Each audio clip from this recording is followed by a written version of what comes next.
here's one that I've been waiting on. The Snarl Tag Team Championships on the line. Bret the Hitman Hart and Jim the Anvil Neidhart, the Hart Foundation, facing the Freak and the Wild Thing Wayne Tate, the Psychodelixx, for the Snarl Tag Team Championships.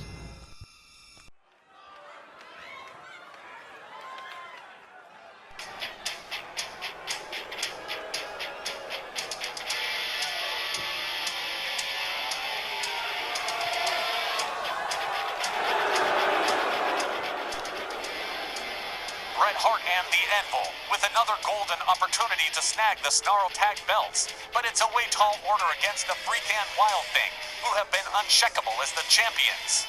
Nonetheless, you can't ignore the experience the Hart Foundation brings to the table, so let's not rule out a possible upset. Sylvia already knows that.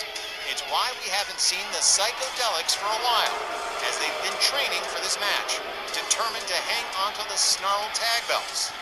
They're all definitely aware of the Hart Foundation's potential. We already know the Freak and the Wild Thing don't shy away from long battles.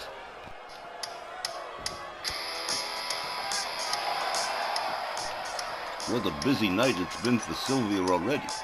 Gary Galaxy retains the Cruiserweight title. Now we got the Freak and the Wild Thing defending the Snarl Tag titles. And coming up right after this, we got Power and Beauty defending against the Disciples of Darkness.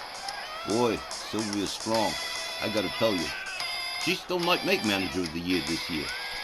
Well, it's true, MJ Ferrantino does have the larger stable of the two. They don't have the same winning track record as the Stronghold. Ain't nobody got the same track record as the Stronghold. Man, the originals, the Psychodelixx, Big Jake Blackwell, Power and Beauty, it's just kind of scary how successful Sylvia Strong has been. Well, Tex, what say you? Are we going to see a title retention in this one?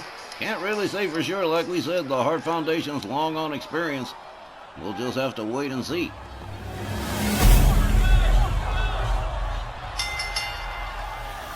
This next match is set for one fall with a 20-minute time limit. And it is for the RWA Snarl Tag Team Championships. Introducing first the challengers at a combined weight of 520 pounds from Calgary, Alberta, Canada, Bret the Hitman Hart, and from Reno, Nevada, Jim the Anvil Neidhart, the Hart Foundation. Their opponents accompanied by Sylvia Strong at a combined weight of 477 pounds from Paducah, Kentucky, the Freak, and from Staten Island, New York, Wild Thing Wayne Tate, the Snarl Tag Team Champions, the Psychodelixx. The Psychodelixx have already dropped the belts once this year to Wilcox and Holloway. So, a loss, while it wouldn't be good for the Stronghold, is still a very real possibility. So I hope the Freak and Wild Thing will benefit from their training in their off time.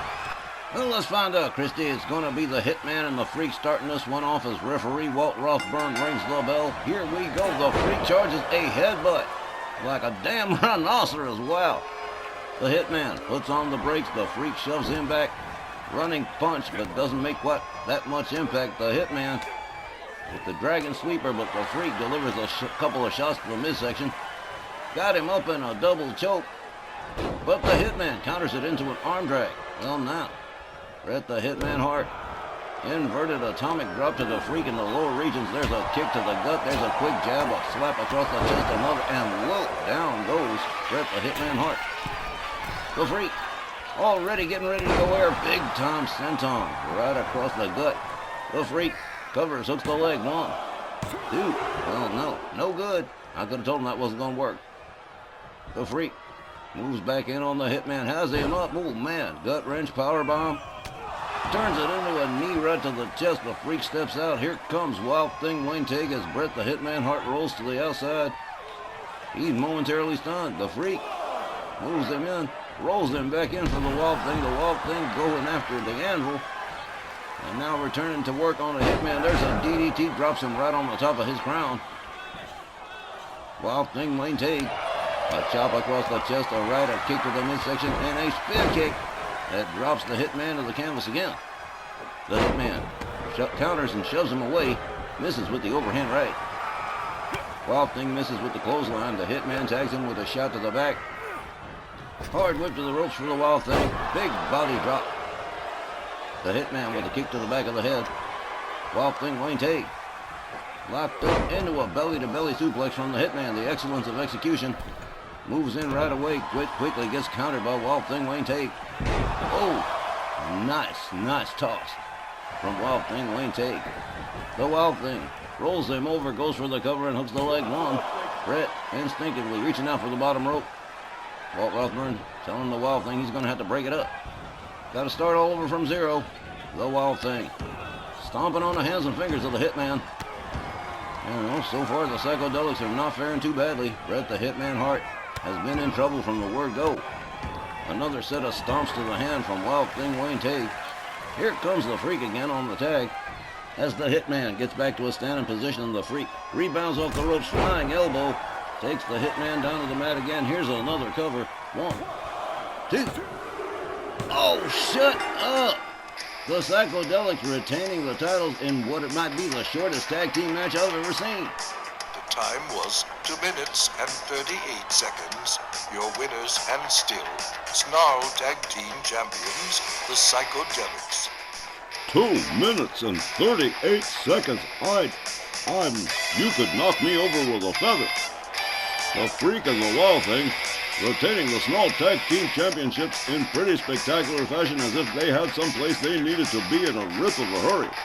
Man, Dandy Don, believe me, I'm just as surprised as you are. 2 minutes and 38 seconds. I've never seen the Hart Foundation get whipped like that. Unbelievable. And it ended right here with the Freak with that flying elbow off the middle rope.